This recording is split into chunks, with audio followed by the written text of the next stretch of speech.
कर्पूरगौरं करुणावतारं संसारसारं भुजगेन्द्रहारं सदा वसन्तं हृदयारविन्दे भवं भवानी सहितं नमामि।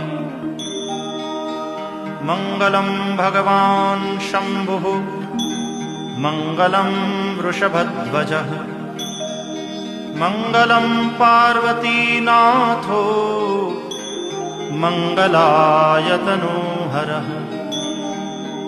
सर्वमङ्गलमाङ्गल्ये शिवे सर्वार्थसाधिके शरण्ये त्र्यम्बके गौरी नारायणि नमोऽस्तुते।